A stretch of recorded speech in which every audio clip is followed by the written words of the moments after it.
What's up? What's up?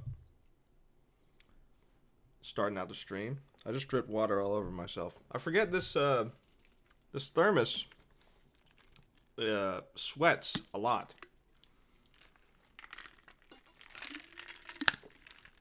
It's not a very good thermos,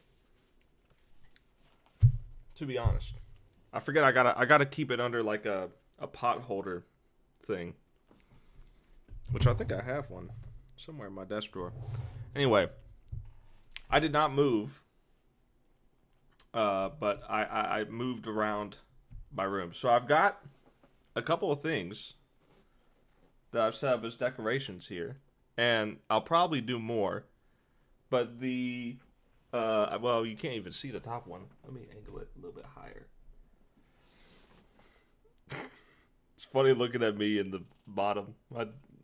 My chin's being cut off. Anyway, if you look up here, I got most of this stuff from Hobby Lobby.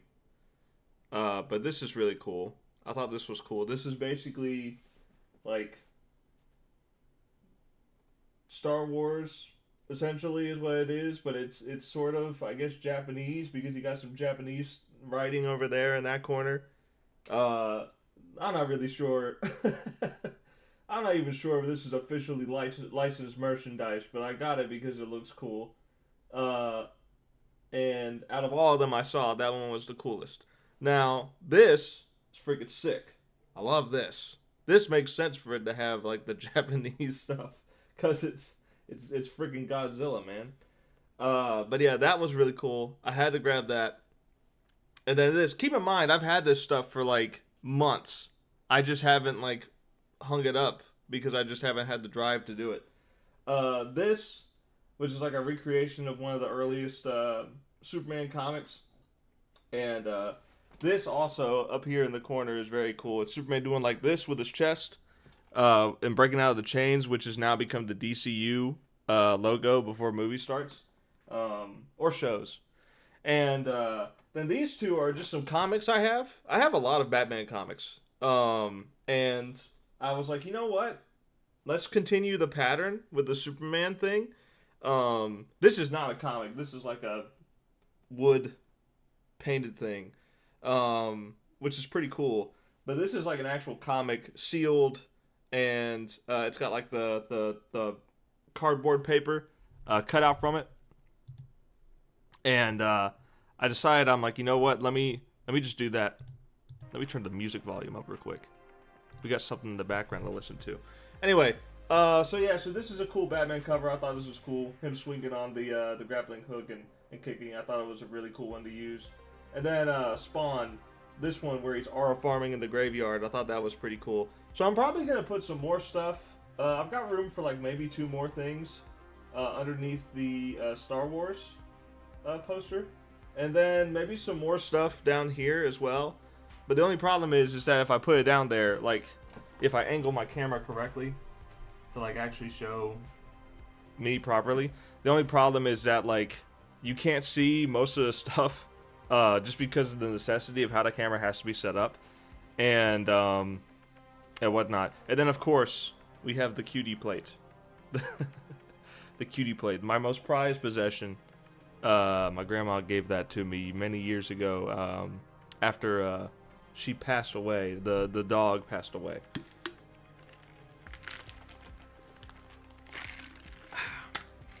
But yeah, I'll probably still tweak this a little bit,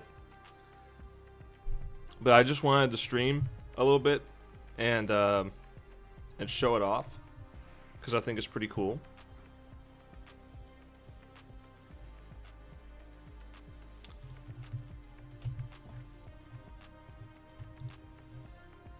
But yeah, I wanted to talk about a few things real quick. Oh, I just realized the camera is not positioned properly. Let me put the framing back up. Yeah, there we go. Then display capture. Yeah, okay. So I wanted to talk about a couple of things. One, I have been. This has probably been like the busiest weekends I've had in like just back to back to back to back to back. The past 5 weekends, counting a Thursday night last week, I'm counting Thursday night. I have gone to a local wrestling show every single weekend for the past 5 weekends. So for like over a month, every single weekend has been filled with local wrestling events.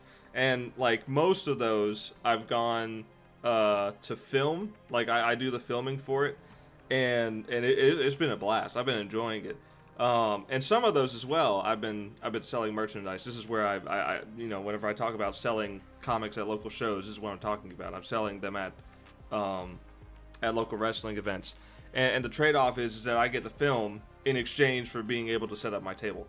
And it's worked out pretty good. I have no problem with any of the guys. They're all super chill. Like it's the most chill environment ever as far as like people, just trying to put on a show and sell some merchandise, make some money. It's genuinely like the greatest vibes ever. But yeah, I mean it's been fun and it's been pretty successful too. I've been selling comics quite a bit. I'm running out of volume 1s, which is great. I'm gonna have to order some more of those, which is it's perfect because I just remastered it and I've got the new cover, the commissioned art cover for the reprint, cover B, you could say. But yeah, speaking of the comic, I got it pulled up here on the screen. Check this out, man. We're over 17,000 views, which is very, very freaking good. I did not expect this to all of a sudden just kind of start blowing up. And I'm not saying like blowing up like it's a huge thing. But 17,000 views is significant. And, the first volume, I was talking like probably a month ago at this point, how like the viewer retention was really good because the first volume had like 3,000 views, the second one had like 2.8, the next one had like 2.5 or whatever. And now there's been so many people who have been checking out the comic for the first time that volume 1 has like exploded in views. It's got 7.6 thousand alone, which is pretty great. And then which is partially due to the fact that it's remastered, so a lot of people are checking it out again who have already seen it. They're going back and looking at the improvements, which is just fun stuff. There's also comments here. Did I not see these comments? A heartfelt story of family, teen angst, and a saving mom. I like it. Why is this so hope though? I gasped when her mom died.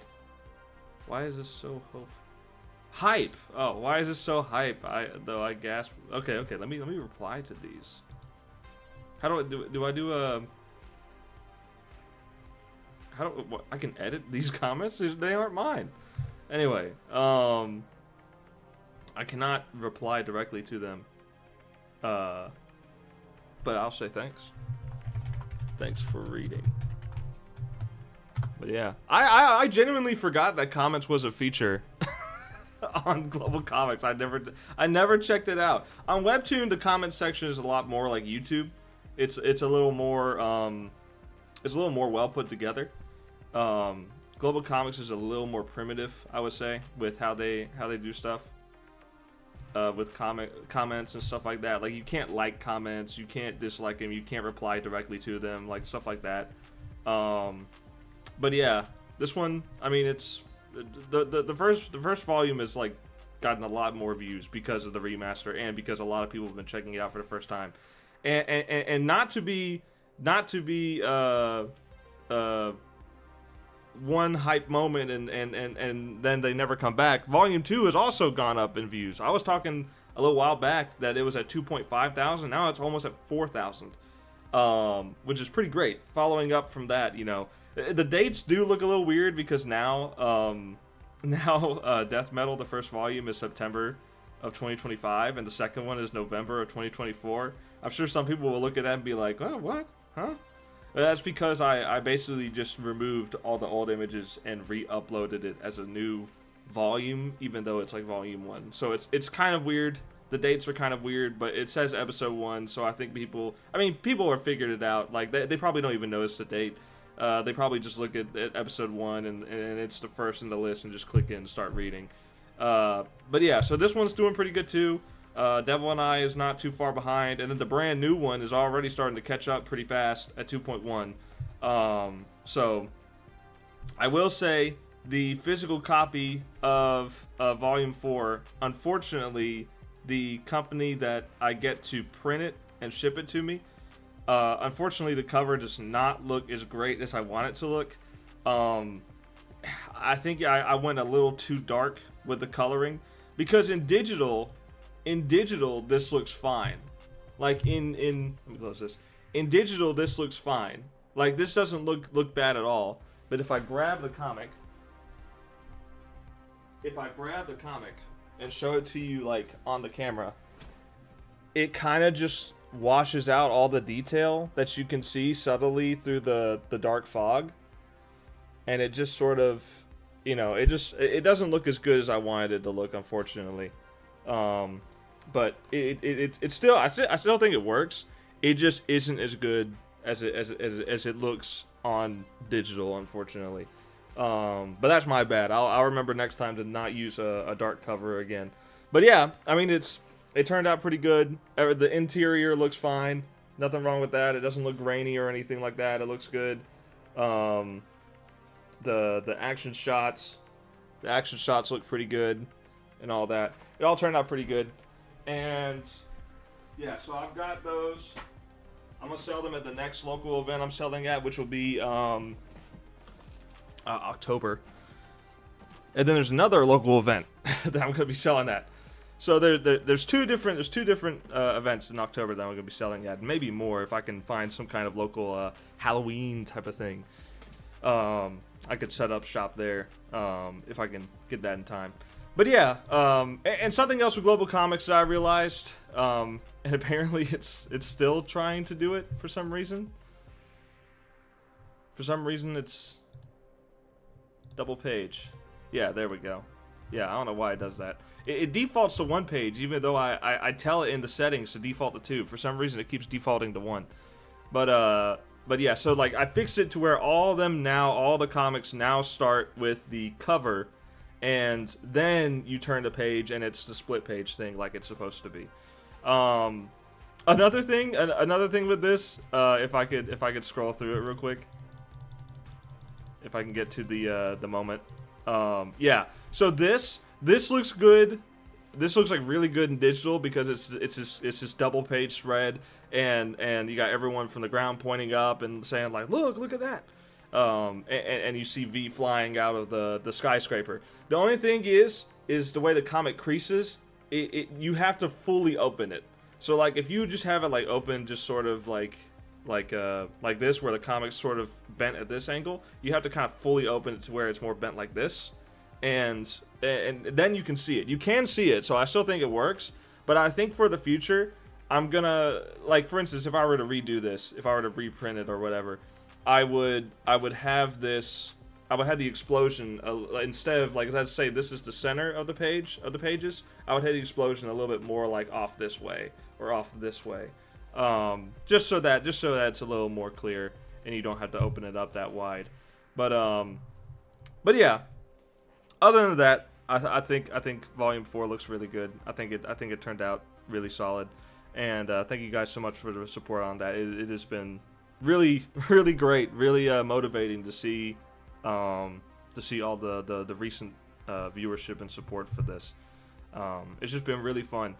But yeah, a couple other things I want to talk about. I want to do more streaming. I want to get back to streaming, and I want to do more art streams. I want to do that, but I also kind of want to just start doing just some other random stuff in the stream. Like at any point, like it could be like a gaming stream, which I'm gonna play a little bit of Marvel Snap here in a minute. But at any point it could be like a gaming stream or freaking reacting to car crashes because I like watching dash cam footage. I feel like it makes me a better driver, first of all. But I also like watching that. Like it's just interesting. It's stuff like that. If I could start doing that, and if you guys like it, then I'll do it. But But yeah, it's just some things like that. I want to experiment. I want to do some more stuff. I also want to talk more about shows I've watched and everything, and narratively kind of critique it and everything, and just try and just keep my narrative critiquing muscles fresh, keep them going, right? And there's a couple of things. There's a couple of things that I want to talk about that have recently kind of surprised me. First of all, the Mandalorian movie is real, and I don't know why it is. I don't understand why it's real. It doesn't make sense. Like, let me pull it up. Let me pull it up here. The Mandalorian. I spelled that all kinds of wrong. Mandalorian and Grogu.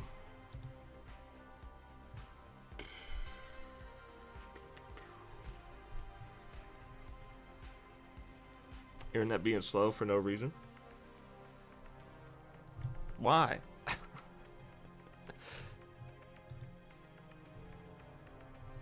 that's weird. I don't know why it was slow.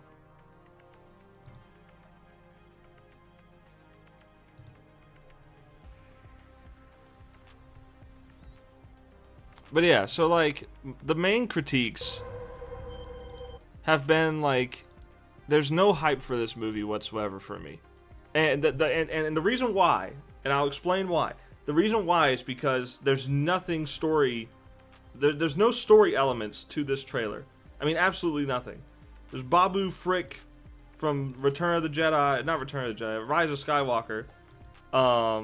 They got Sigourney Weaver in this, which I'm assuming she's probably like a Jedi character or something, probably. But I mean, like, what are we doing with this movie? And it goes back all the way to like the end of season 2. The end of season 2 of The Mandalorian was perfect. You had, like, you know, the first season had a lot of original characters, a lot of original stuff. It was a great breath of fresh air after the failure of the sequel trilogy, and season 1 was great. Really, really great stuff. Nothing complex. Nothing like, you know, there's no sort of complex narrative going on here. It's just fun. It's just fun, which is what Star Wars typically is. There's not usually that much complexity to the narrative of Star Wars. Even the prequels are fairly simple in the stories they're trying to tell. It's the background information that gets more complex, which is where the Clone Wars really excelled, because it elaborated on a lot of that, including Sifo Dyas, which is completely just random in the movies, but the series helped explain that. But with season 2, they went more for like, let's connect this to a bunch of other stuff in Star Wars. Like, they brought in Bo-Katan, Boba Fett, Ahsoka, and eventually a lesser known character in Star Wars. You know, you might know of him, Luke Skywalker. And it didn't feel out of place. It didn't feel out of the ordinary to have him show up here, because it was set up with Baby Gogurt going to that Jedi Temple ruins thing and summoning him. And it was a perfect finale. It was a perfect finale. They didn't need to do anything else, and they never did again. You know I'm lying. For some reason, they had 2 episodes of the Book of Boba Fett, an unrelated series, totally unrelated, and had 2 episodes dedicated to the Mandalorian, what he's doing with the Darksaber, and Baby Gogurt training with Luke. And while it's cool, those episodes are cool, it took 2 episodes of an unrelated show to actually have, like, completely undone the first 2 seasons of The Mandalorian. It doesn't make any sense why you would do this. It makes absolutely no sense why you would do this. And it boggles me. It boggles my mind that they would decide to do this. And it's all Jon Favreau too, because he did the Book of Boba Fett without Dave Filoni, I think. He basically did that show and said, you know what, let's sabotage my own Boba Fett show with some Mandalorian stuff. And it doesn't make sense, and it doesn't make sense narratively either.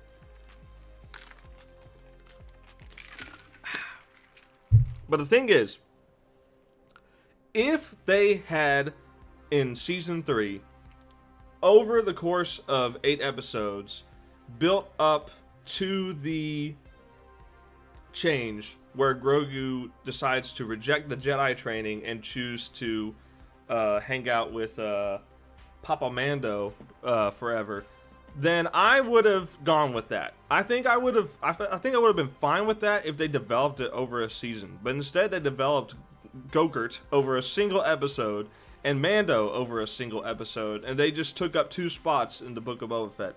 Infuriating. And season 3 wasn't even good. Like, season 3 started off like okay. It was still fairly episodic, which is where the strength of the show was that you could watch the episodes in almost any order, and enjoy the fun adventures that they went on. And there, at some point in season 3, that completely drops off. It's no longer episodic. It's now a plot progression based system to the episodes, and it just doesn't work for the Mandalorian, because the only way that works is if you have like an actual like fairly complex narrative with twists and turns, which I'll talk about the next thing I want to talk about that does it effectively. But the next show I'm going to talk about.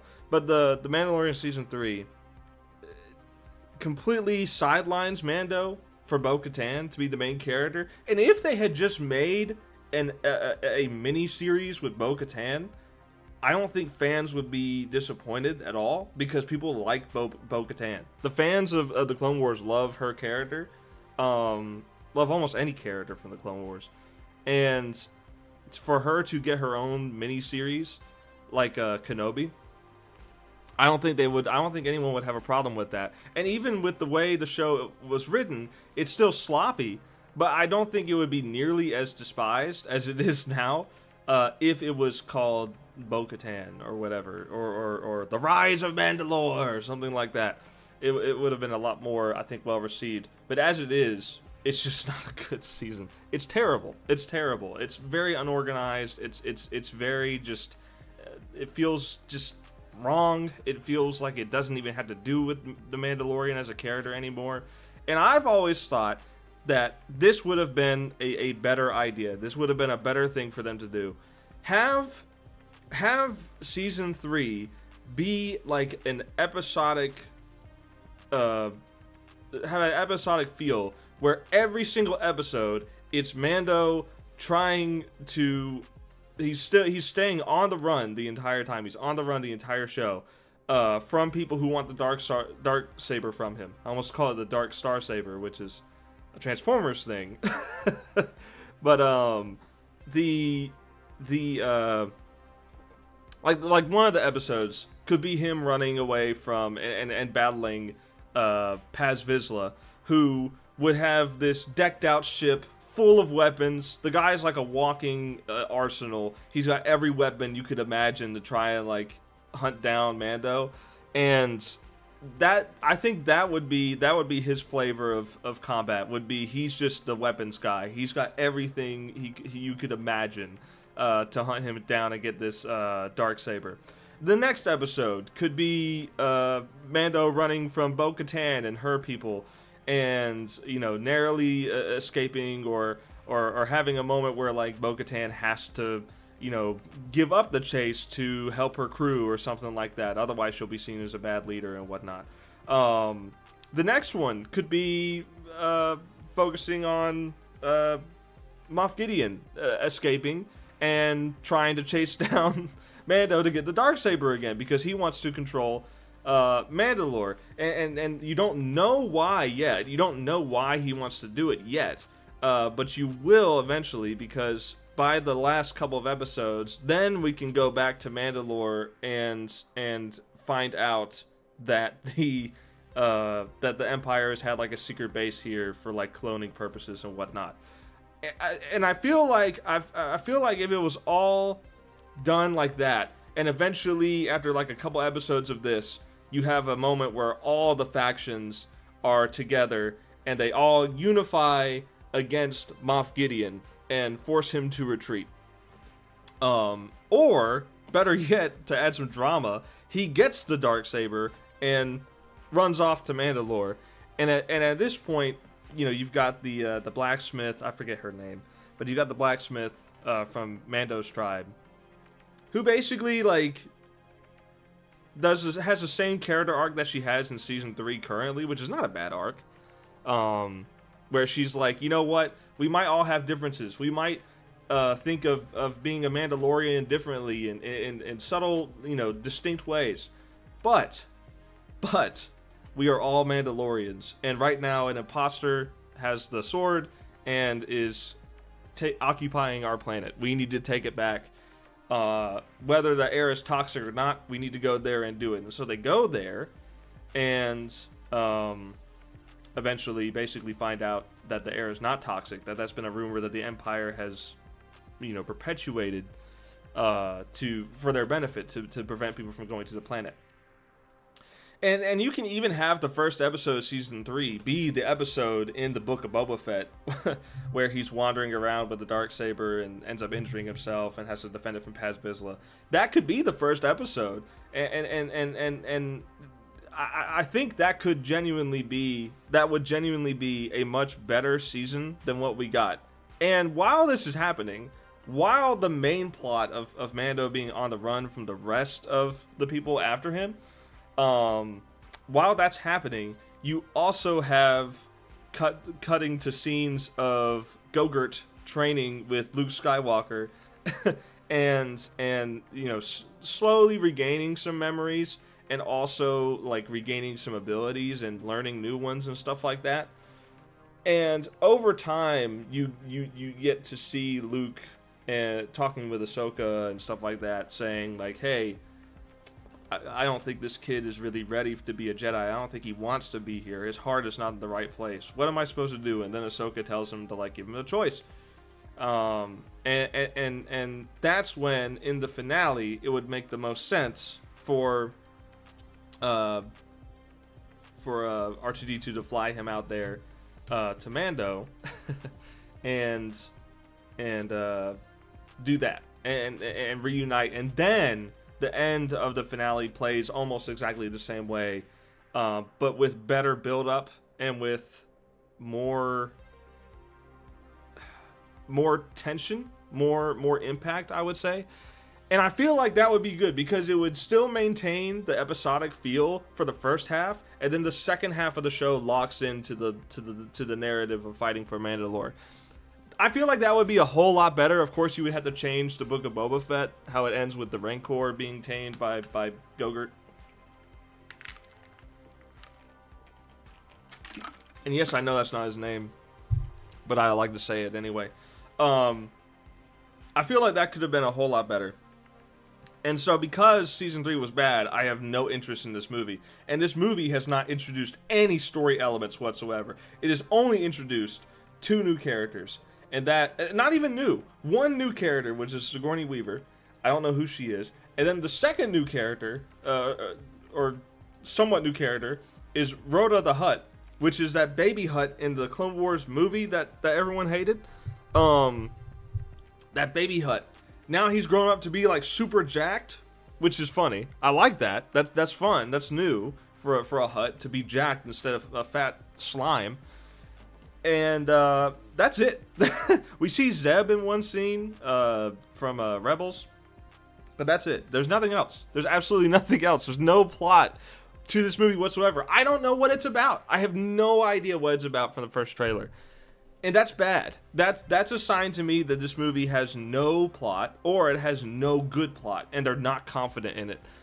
It's just going to be off of just cute moments from Gogurt and the action that Mando brings.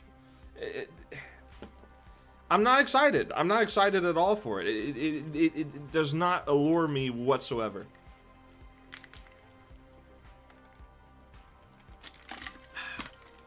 This is really good. It's like grape Kool-Aid. So this sucks. But you know what doesn't suck? Surprisingly enough. Wednesday Season 2. I watched the first season of Wednesday. And my biggest complaint... This thumbnail is hilarious. My biggest complaint. Pause, or I'm gonna get I'm gonna get struck for copyright music. My biggest complaint with it's so cursed. My biggest complaint with Wednesday season 1 was the love triangle, high school romance drama bullcrap. Now, to be fair, that is on me because people like that. There are people that really love that and they eat it up. That's their favorite thing. It's not my favorite thing. It's like my least favorite thing. And basically my biggest complaint with season 1 is null and void because I am not necessarily the target audience. But I am the target audience of season 2 because what I realized by the end of season 2 was that this show is basically just X-Men with spooky elements instead of like your typical superhero stuff like that. Everyone in the show has a superpower. Where like Wednesdays, she's got psychic abilities. The principal Weems from season 1 was a shapeshifter. Her Wednesday's brother Pugsley has like electric powers out of his fingertips. Excuse me. Her best friend Enid is a werewolf, and then her on again off again boyfriend is like a Gorgon, which means he's got like the Medusa head, where if he looks at you, he turns whatever the snakes look at you, it turns you to stone. There's hides, you know, Tyler. Spoiler alert, I guess. Is a hide. There's what else? What else is there? There's people with like no facial features whatsoever. They just have like a blank face. There's zombies. There's I don't know if there's vampires, to be honest. I don't think I've seen vampires. There's the sirens that can hypnotize you with just by speaking and looking at you. And there's a pyro. There's pyro people that shoot fire and stuff. It's crazy.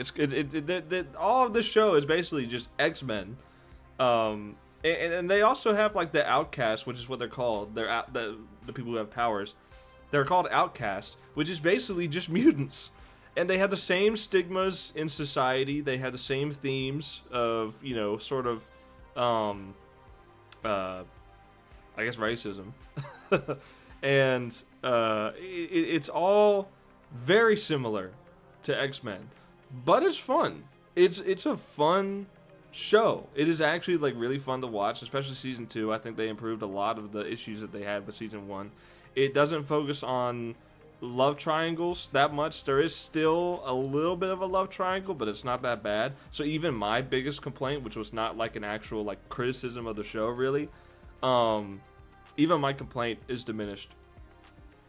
And it's so much better. The action is good, the CGI looks better, the mystery, the first half of the season, let me put it this way, the first half of the season is not as good as the second half of the season.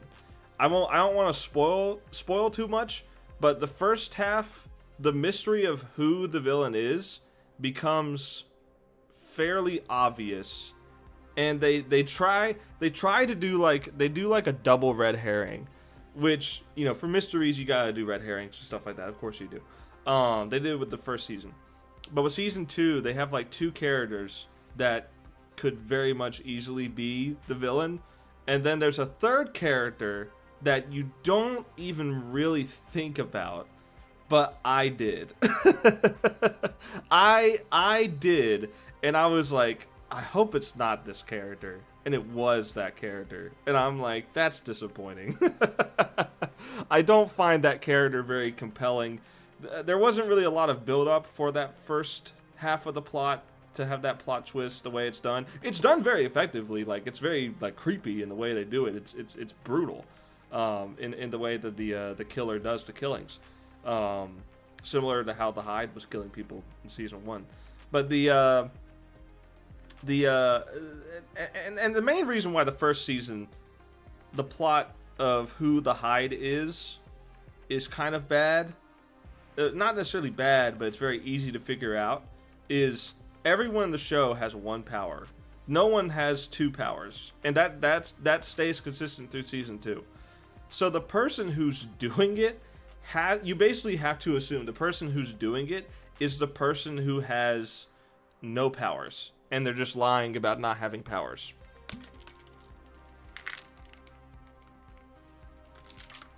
And in the show, there's only a handful of characters that don't have any abilities.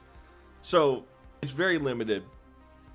Very, very limited to who it could be in the first season and in the second season. But it presents you with those three things, those three people that it could be, and it gives you one of them that was I predicted, and I did not want it to be right, but it was. But the second half is extremely good.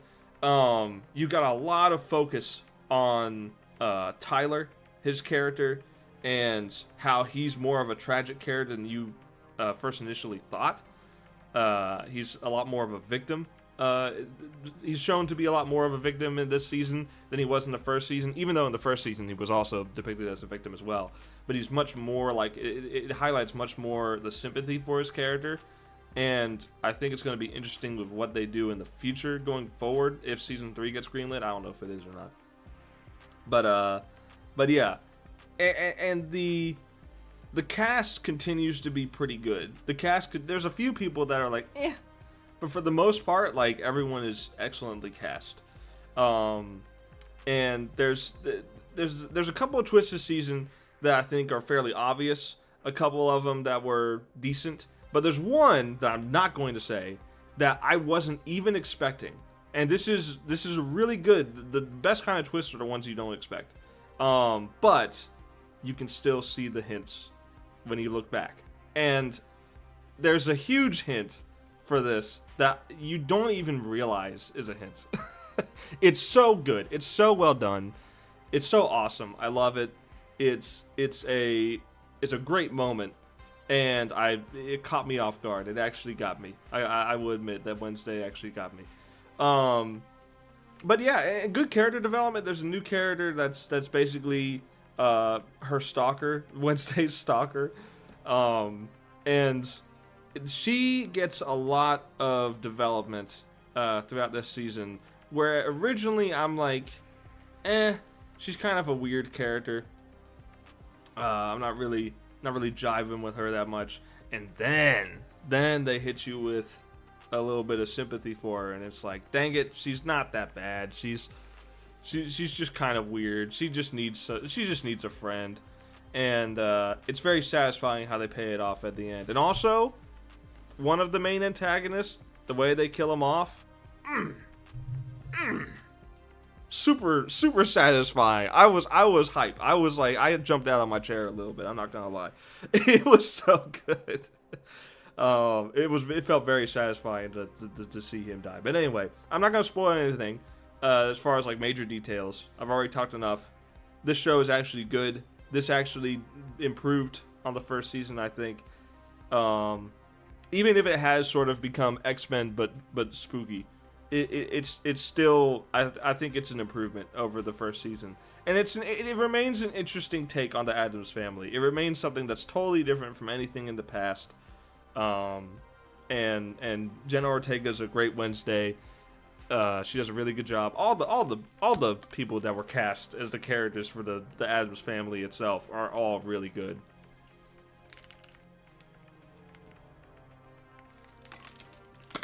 And you know what else I like about this show? Is that it portrays fathers in a pretty good light. Because that's something that some people complain about, is that oftentimes the evil parents, or the bad parents, or the not bad, but like the parents that are at odds with the main character are typically the fathers.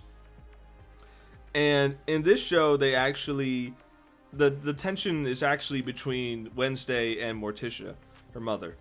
At no point is she really upset with Gomez all that much. There is an episode, a single episode in season 1 where there's some tension between her and Gomez, but for the most part, they're fine.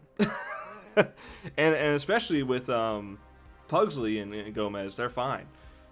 He's just shown to be just kind of a good dad, and Enid's dad is also seemed to be kind of shown to be a cool guy. It's her mom that she has odds with, so it's kind of nice. It's kind of refreshing to see like good fathers in media that aren't stupid, right? Good fathers that aren't stupid. Yes, Gomez is played for comedy a lot of times, but he's not stupid. He's never shown to be stupid or even useless. You know, he's very good with advice for some of the characters.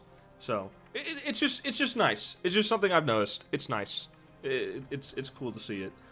But yeah, with all that being said, that's basically all I got to say about Wednesday. Yeah, I think let me change the setup here real quick. Hold on. You gotta bear with me a little bit because OBS is kind of wonky.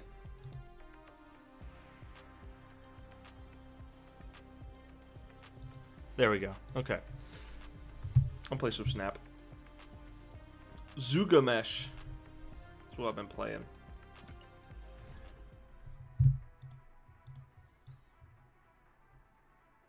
I'll adjust the camera a little bit.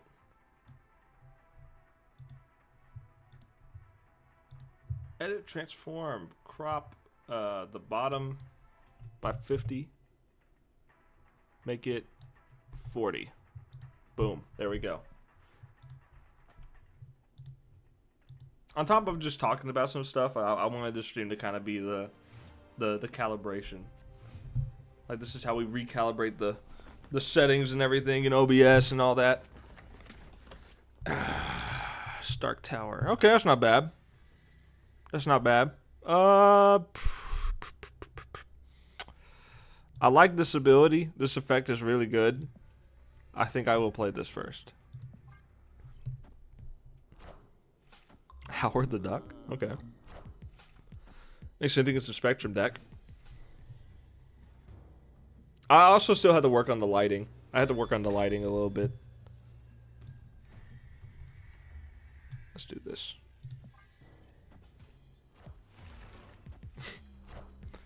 Is this the Dan Hip deck? Like, is everything Dan Hip? Oh, wait a minute. Is this, oh, yeah, it's Harshem. It's Harshem. It's Arishem. And he's got the Dan Hip Arishem, so all of his variants are Arishem. And apparently, he's got all of them grayscale with the red cosmic border, which is absurd. Where is... What's his profile thing? Oh, my. Oh, my. Okay.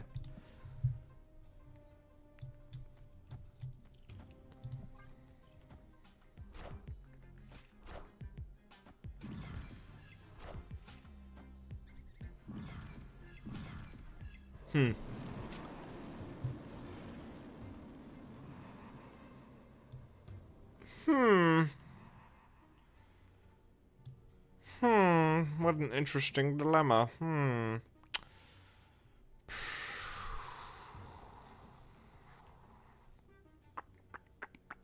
Tough, man. I'll go with Khazar here because he can't Enchantress me. Kind of crazy. The OTA kind of crazy.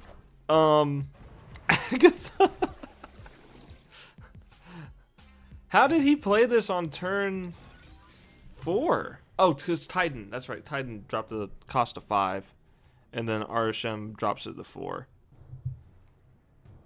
or gives him +1 energy. I can't remember what Arishem does exactly.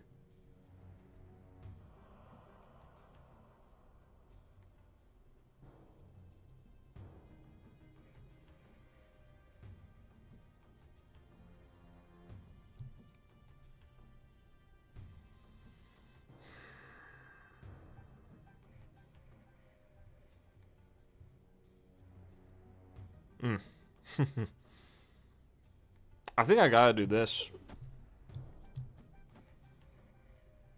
And then I just Gilgamesh last turn and hope it's enough. Totally fine with me. You just wasted that.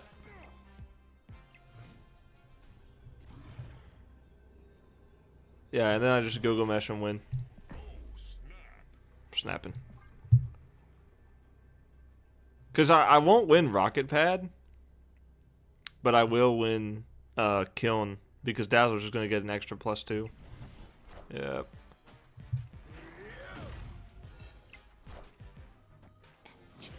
Perfectly fine.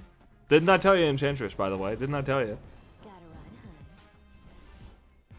I called it. I called it. I knew it was going to happen.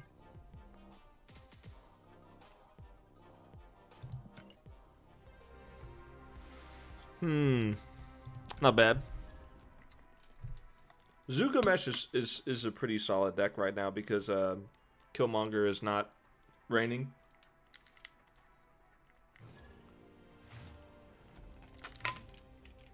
Literally raining his darts everywhere.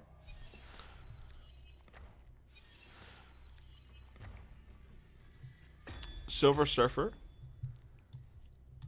Probably. If I had to guess.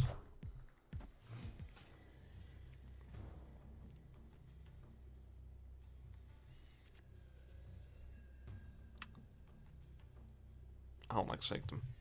I can put stuff there with Shauna, but I don't like Sanctum. Oh, he's gonna play Agony with Captain Carter. That's actually kind of smart.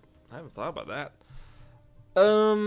Give me 2 Hulks, please. Oh! Ooh! That's so good.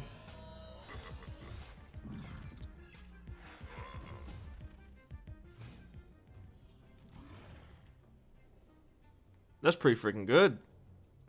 Scorn could have been better, but it's not bad. It's not bad at all. He retreated.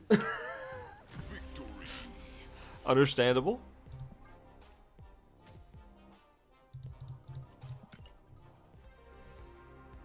But yeah, let me check the OTA real quick.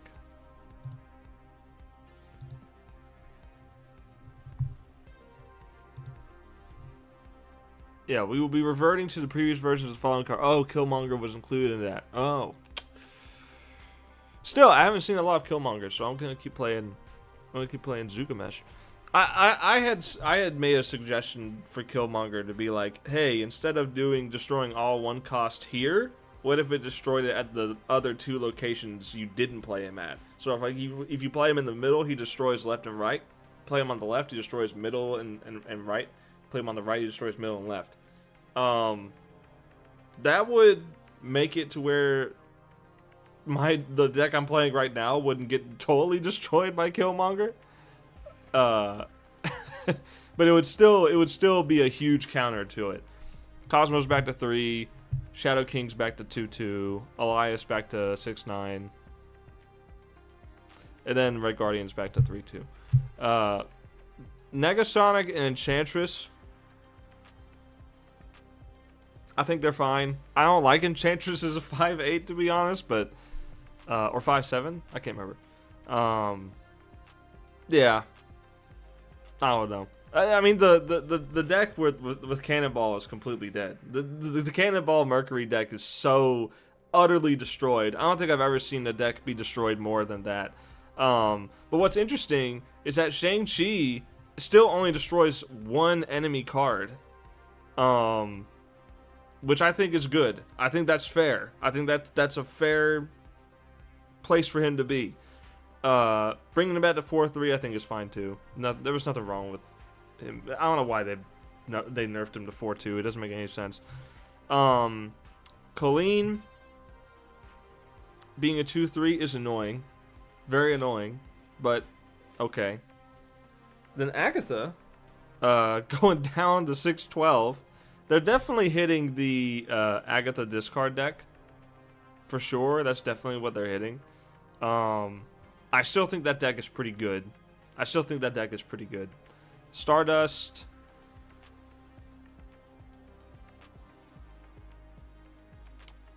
Stardust, being a 4/6 is actually good for a Cerebro 6, to be honest. So I don't even think that's a nerf. Viv Vision, it's a bad card. I'm sorry. I don't like this card. I don't like Viv Vision. I personally, I do not find it that good. Dormammu, I have not used him. I've wanted to use him, but I haven't been lucky enough to get him. And then Destroyer being 6/18. Absolutely insane, but Destroyer will still not be very good, I don't think. Awesome Andy, I've never played him. I can't even tell you if he's good or not. I have no idea. Lockjaw, it's just nice. 2/3 is good. Mystique, 3/1. Pretty good, but it's not good for, it's not good for, negative decks. It's actually a nerf, really. More than anything, I think. But yeah, pretty oh lord, I got jump scared by the Wednesday.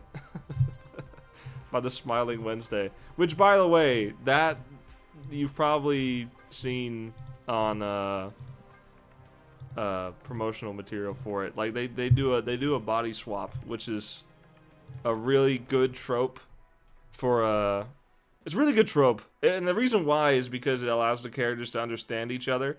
Even if it's a filler episode, it becomes a really good plot device to develop your characters a lot. And this was not even a filler episode. They did it on a very impactful, very significant episode, which was cool. I appreciate that. But yeah, season 2 of Wednesday was great. I really liked it. The Bifrost. What about the Gay Frost?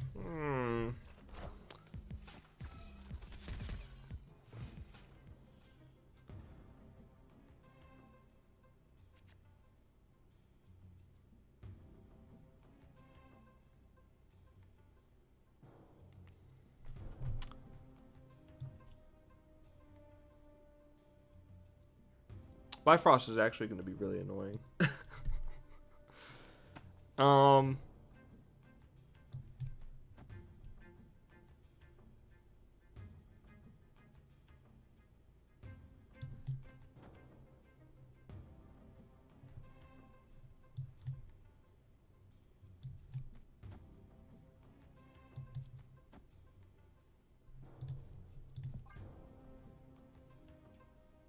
Yeah. Because he's gonna have to contest that Bifrost. Putting the Acid Arrow there is just good for us.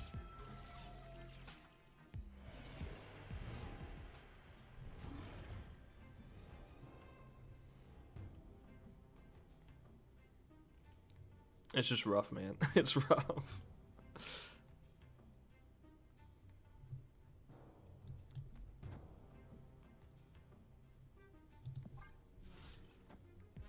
Rough. Squad's still a little light. What does Warlock do again? For each unspent energy, give a card in your hand -1 cost. Oh, okay. That's kind of cool, I guess. So if you play him on turn 3, do nothing on turn 5, activate. Now you've given Infinite -1 cost and a bunch of other stuff in your hand. You Infinite She-Hulk for like 5 costs, and then you play something else at 1. That'd be kind of funny.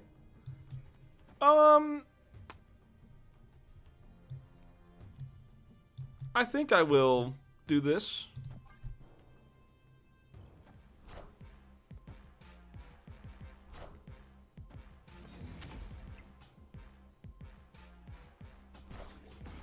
Images of Icon. Oh. Oh. Butterbean. Butterbean. Yeah, the dog is still trying to figure out what happened to the room. What is going on? What is going on? She's like, why is everything different? Okay, so I can play Gilgamesh and strengthen up this, because I'm hard pressed to imagine he would be able to come up with 15 power. If I play Blue Marvel, it's going to be 19 power that he has to get. But this would only be 11, 3. It would only be 14. So I have to weigh the options. Does he go all in here or all in there? It would be easier for him to take this on than this. 1, 2. He would only be 11.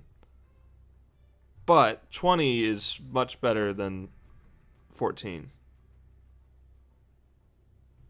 Why not? Let's go for it.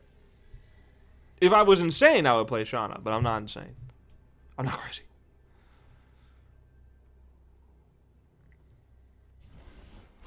Yep. Called it. Alright. We take those.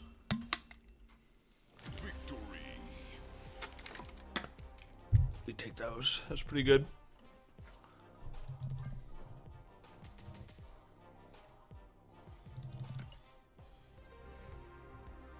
Not bad. Not bad.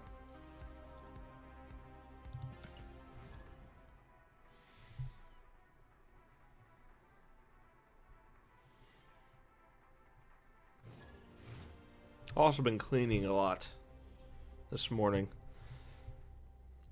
Trying to get the place looking a little bit better.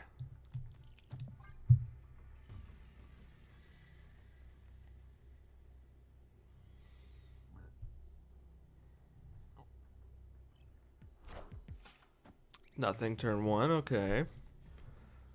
I wish I had a better Squirrel Girl variant, but I don't. I wish they would make a Marvel Rivals variant, because that design of Squirrel Girl is very good.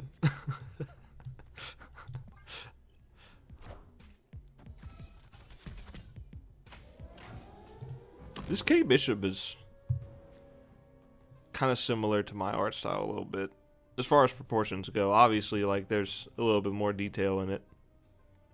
In the shading and whatnot. But it's kind of similar. Why did the background go dark? Kind of similar to my art style. I'm going to take advantage of the cloning vats before Los Diablos destroys it.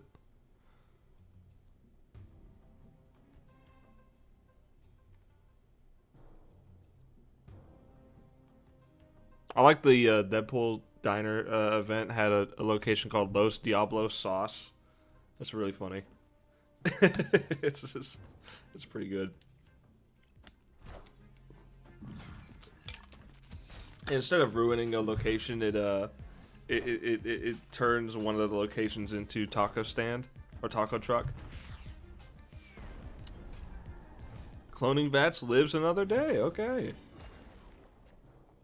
All right, let me tell you, you're not winning here. You're not winning here. You are not winning here. Let's do that one. Let's do another Dazzler. You know what? Even better.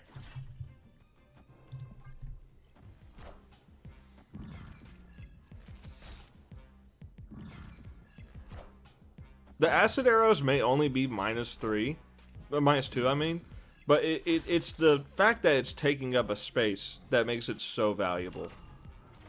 Ooh, I love that variant, and the grayscale too. It's freaking sick. I love that. Cool pose.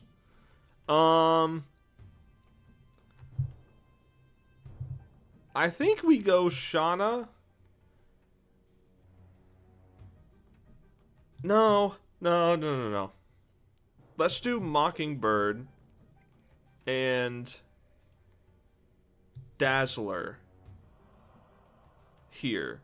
We lock in on this location.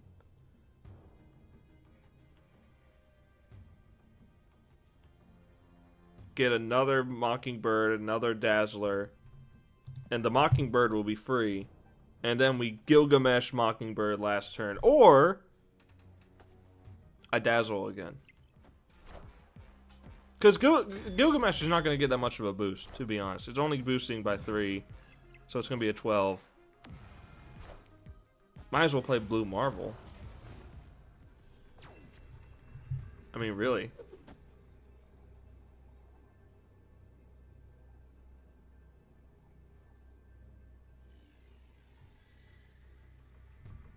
Then again. 9 and 12 on the last turn is pretty freaking good. And he can't, and the best part is, he can't Shang-Chi me. Even if he had Shang-Chi, he can't Shang-Chi me. Because everything is below 10. I love Mockingbird, man. It's so good.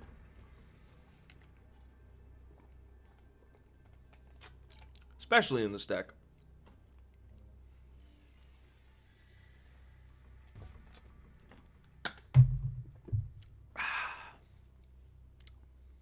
Kool-Aid, so good.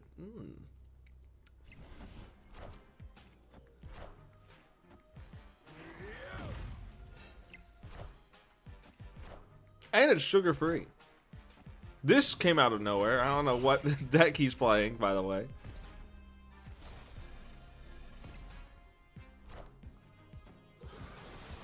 Yeah, I still win. Cool deck, though. I mean, it's a destroy deck with the Fallen one. It's a Nimrod destroy deck with Shuri, obviously, but they can also play the Fallen one. Either way, both of them are 5 costs that you would play on turn 5.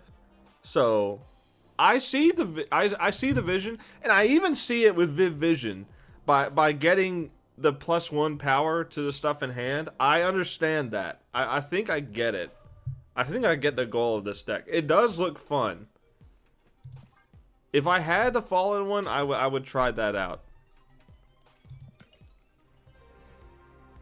86, man.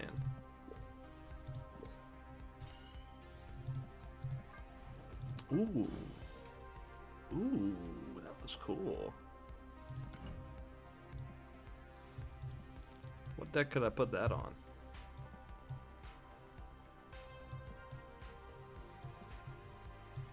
Trying to see where it would fit.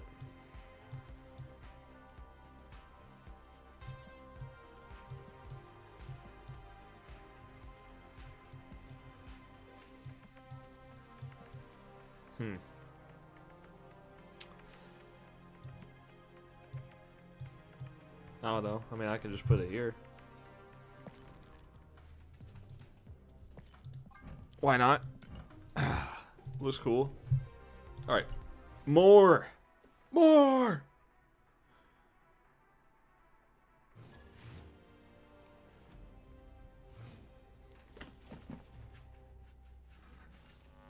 I had a dream there was a spider on my coworker, his head. And I was like, hey, you got a spider on you. So I did that to his head, and then the spider was on my hand. So I slapped it with this hand to try and like squish it or knock it off, and then it was on this hand, and then I woke up, and I just laid in my bed, feeling every single minor itch, and I'm just like, oh god, I'm not gonna be able to fall back to sleep. But then I just fell back to sleep in like 5 minutes. It was really funny. When I woke up this morning, I was like, that's really funny. That's pretty good.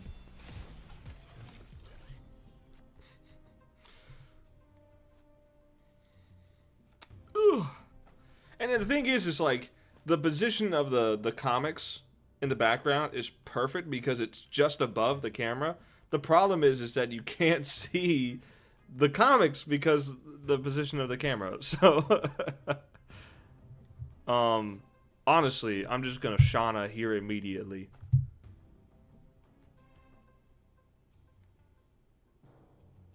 Yeah, I'm just gonna Shauna there immediately. I don't like my odds going up against Thanos, to be honest.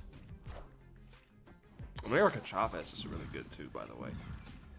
They buffed her to +3. This is absurd. The good thing is I Yondu'd one of his stones, which means you can't get Thanos to stupid numbers. Let's do Call Obsidian. Actually, let's do Kitty Pryde. No. Let's do Call Obsidian, and if he pulls Shang-Chi, I rage.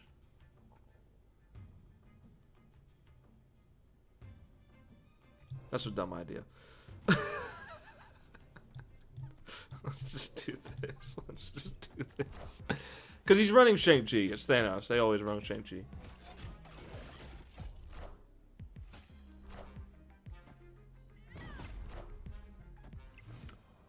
What?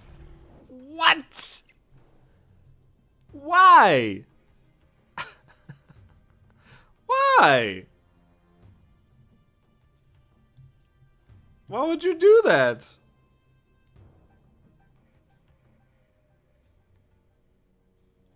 Why would you do this?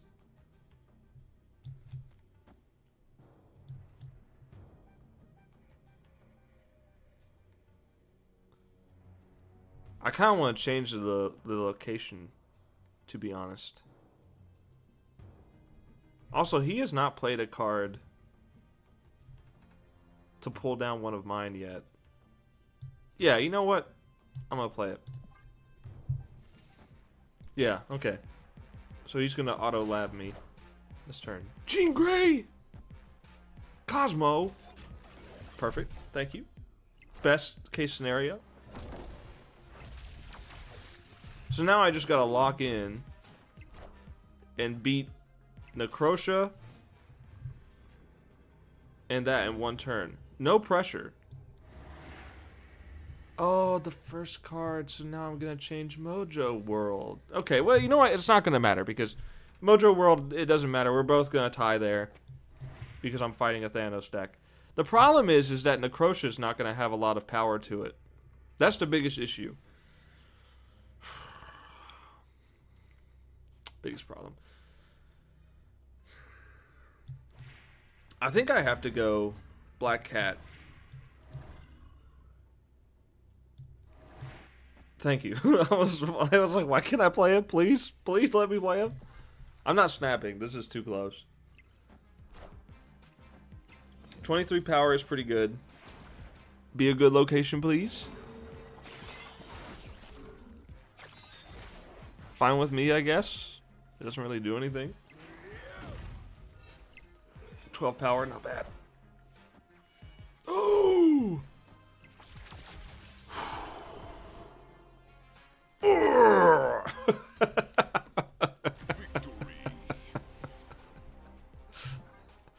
It's pretty good.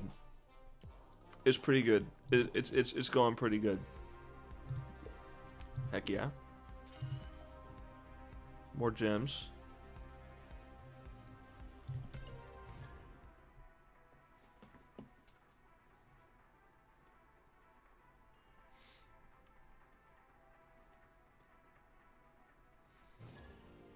Opponent of the month. Alright. Sinister London. I like that one. To be honest, I'm not going to play anything this turn.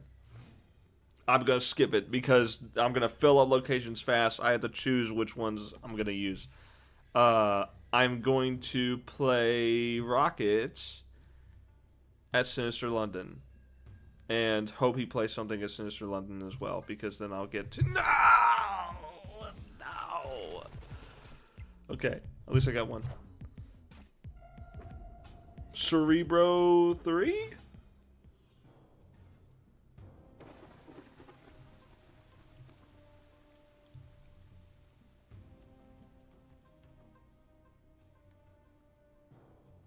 Pretty good. Pretty good.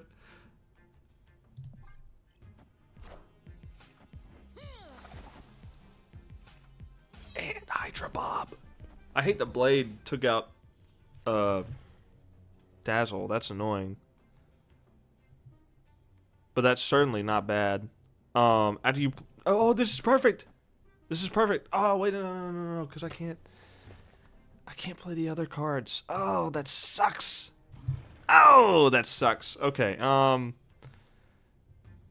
easy. We play Call Obsidian and hope we get it in Raft. If not, we tie my opponent next turn. No big deal. No big deal. I have no ill will towards you.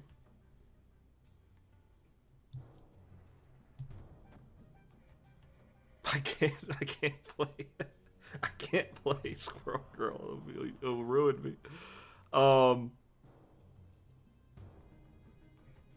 Easy. We tank those. We tank those.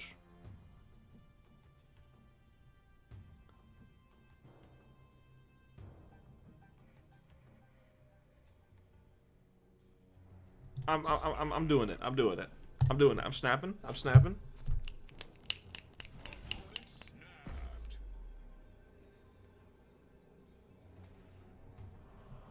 Okay.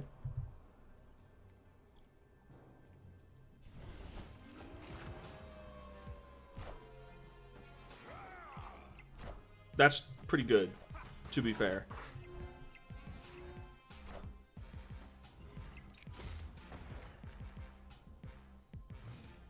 Oh, I thought it would snap twice. Or move twice, I mean.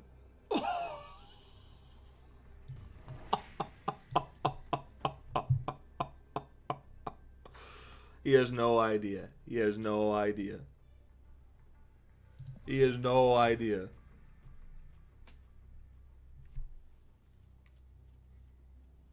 He has no idea. This is about to be a huge win if he plays this. Let's go, man. Let's go.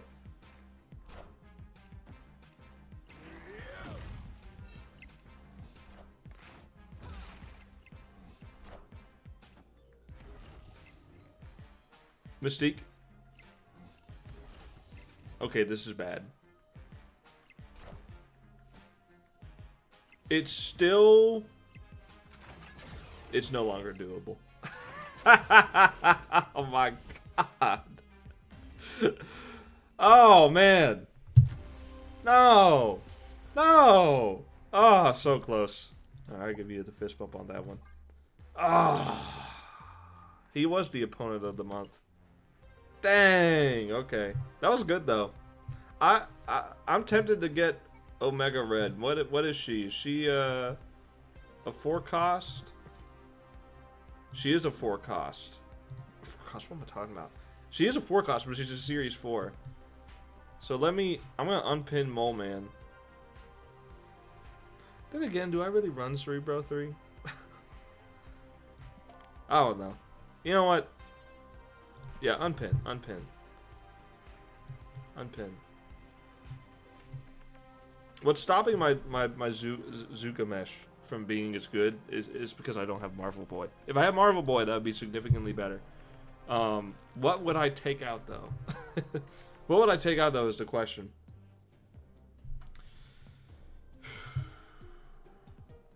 Tough, man.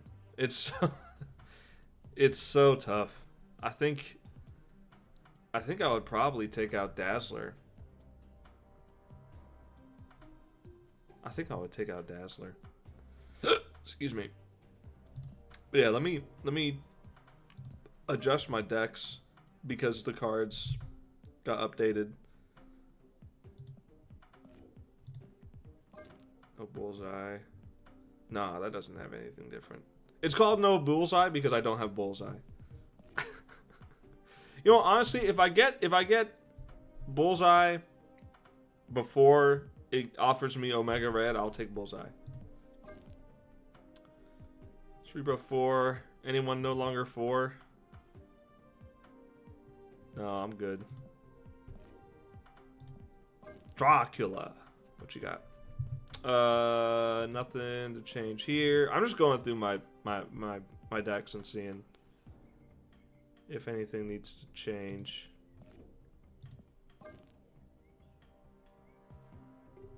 Everything fine there. Oh yeah, Cosmo. Get Cosmo out of here. Sort by power.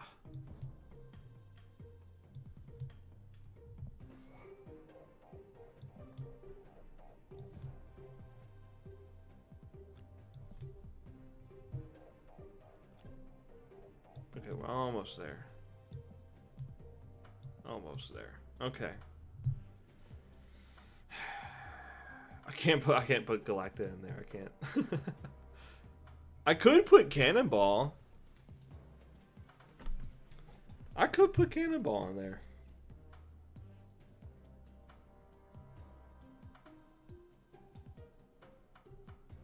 to be honest, with the limited options that I have.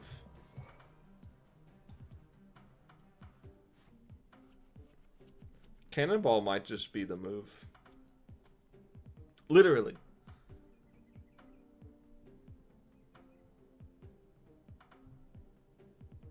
Infinity Ultron is a choice.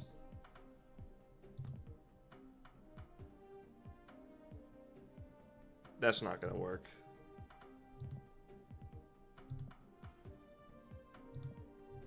This could be good because it would make another 6-power card, but this would be bad because it would boost cards randomly, and then this would double Infinity Ultron's power, which would be bad.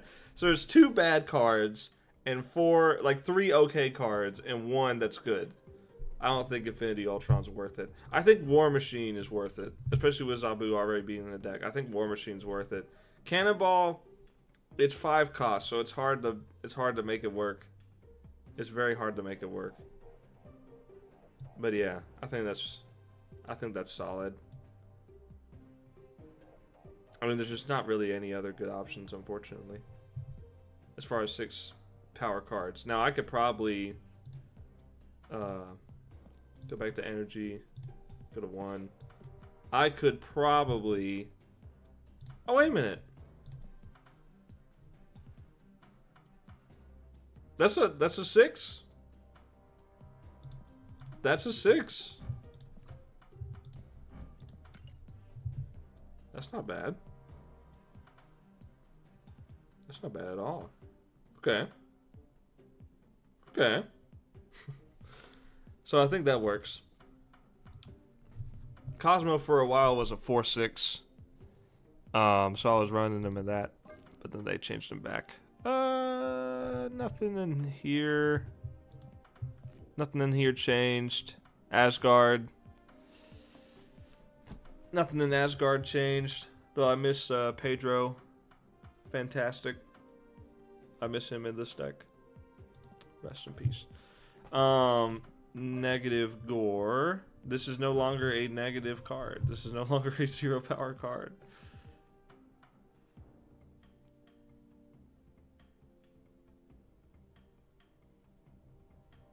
Let's do power.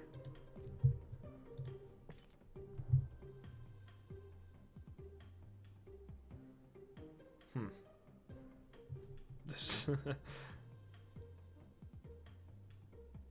I think I have to put Arnim in here. I think Arnim with this is pretty good. 0 cost, Gore into Arnim into Taskmaster. Sounds pretty insane. Let's see. Silver Surfer. Oh yeah, Shadow King is no longer. Why do I have Toxie in here?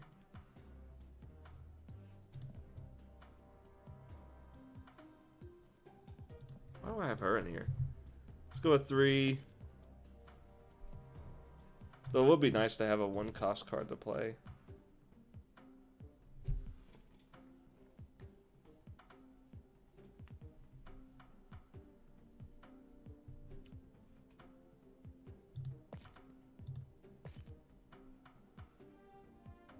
Oh, you know what? I know a 1-cost card I could play. Nova. And I could re-add Killmonger.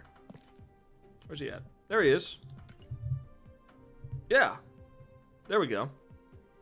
That's more like it.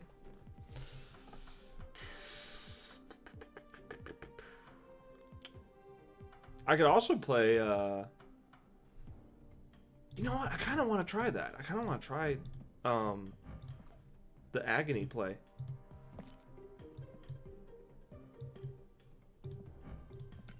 I kind of want to try the Agony play.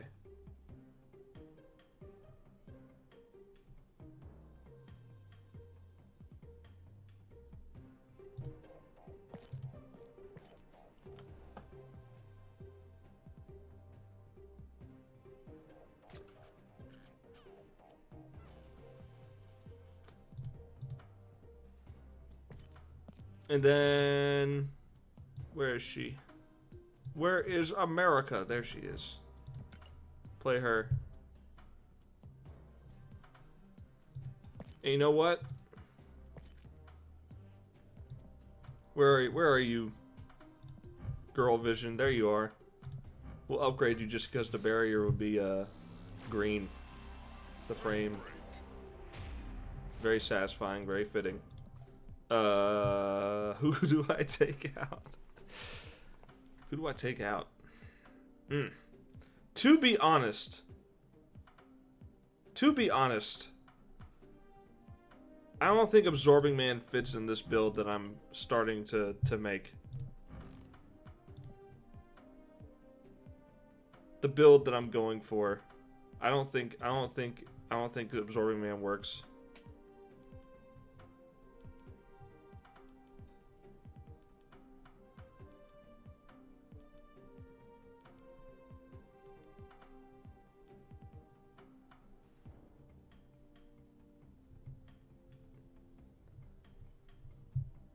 Yeah. Let me just try that and see. I'm not going to try it today, but I might try that later. Wizards! What are the wizards doing? Nothing. I'm changing nothing with the wizards. Bounce. I'm changing nothing with bounce. Looks good to me. Ongoing. Nothing new. Nothing new. Okay. Sauron.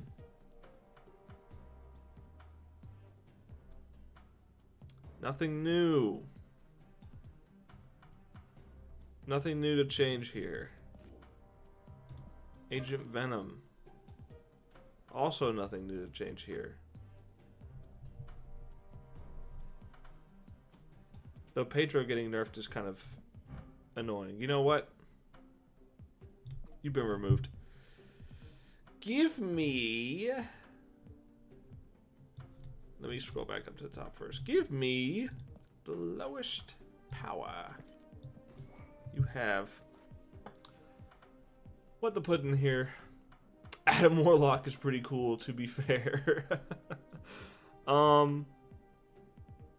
Cassandra Nova also is pretty sick. And you know what? I've already got 3-2 costs, 3-1 costs, 4-3 costs now. Shang-Chi and Iron Man. It's pretty good, I think. I think it's pretty good. Yeah. I'm chill with that. Hawk Tua.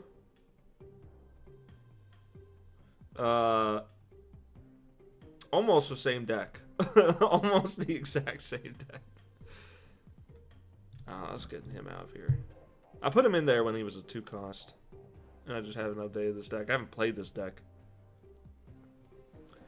Hood is pretty cool, but don't I have the guy who looks like Darkseid? Don't I have him? He's a 3/4. Do I not have Darkseid?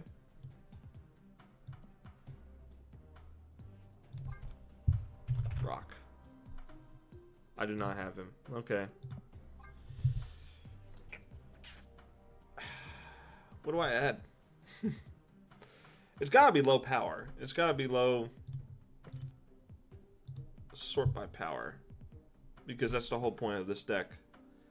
What else could it be? What else could I add here?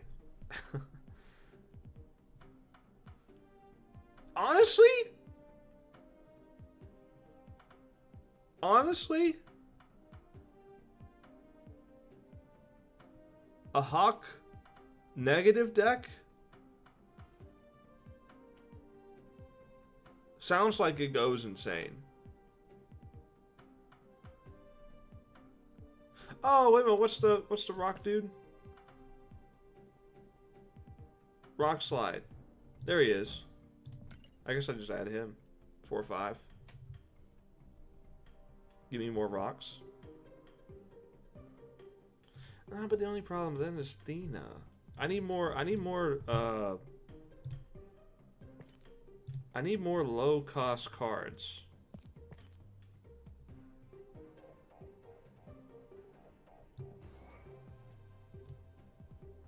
I need Kitty Pryde.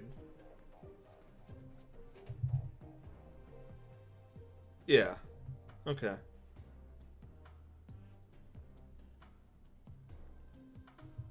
And instead of Beast,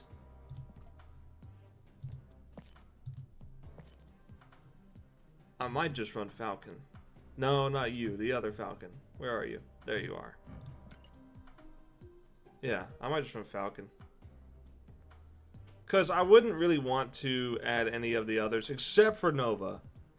I wouldn't really want to add anyone else to the hand, except for just the ones. So I think Falcon might actually be better for this. Plus he's lower cost, which means I can more consistently do Thena.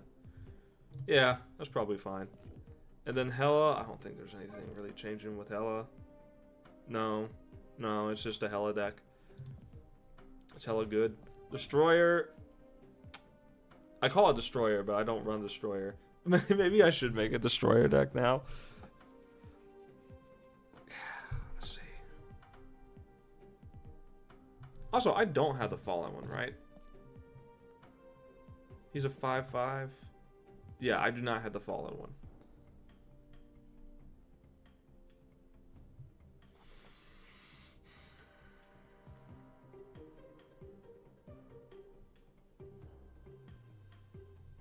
I need to add Killmonger. I need to take out Deathlock and add Killmonger back. There it is. Cool. Okay. So with all that, I think all the decks are in their working order. I think it's good. All right, what am I upgrading? Is there anything in the shop? Baku. No, I'm not gonna upgrade a Baku. Excuse me. What is at 5? What is at the red barrier? Do I have any red barrier things? Scrolling. Oh!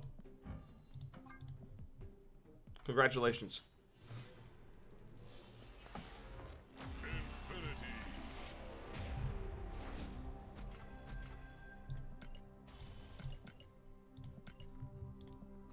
Nice.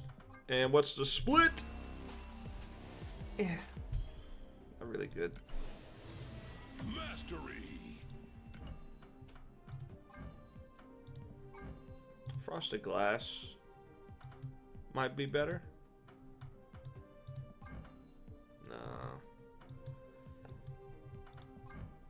Nah.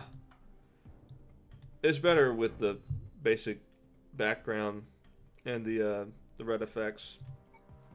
I don't really have any cool borders to put on them either. So, okay. That's about it. And then this looks really cool. I love the Dragon Ball Z effect. Yeah. Oh yeah, I got this new Wanda variant not too long ago. It's pretty good. But I like this one. This one's just good. I love the huge hair. It's really funny. Yeah, I think that's about it. I'll just save the 100 for later on. But yeah, I think that's gonna do it for this stream. I just wanted to kind of show off the new setup. And you know what? Let me go back to it. Oh, that's right. I have to hold on. I have to deactivate the camera here. Cause like I have it. I'll check it to deactivate when not showing. And then it doesn't work. Like I'll go over here and look, it's still not working. I'll come back and it works here. And it's checked to deactivate when not showing. And yet it still won't show up here, man. Activate.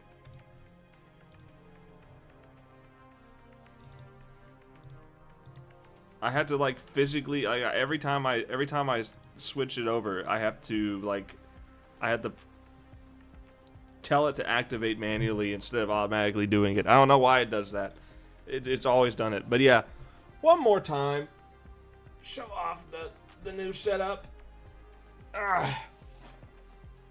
Godzilla, Superman, Batman, Spawn, Darth Vader and a bunch of Star Wars stuff, TIE fighters and whatnot. So, yeah, that's the new setup. I just wanted to show that off and do it. Now, I don't know how this will look whenever I make the desk stand, because it is a standing desk. I don't know how it will look then, but we'll see. We'll see. Anyways, thanks so much for watching. Enjoy the rest of your weekend. And until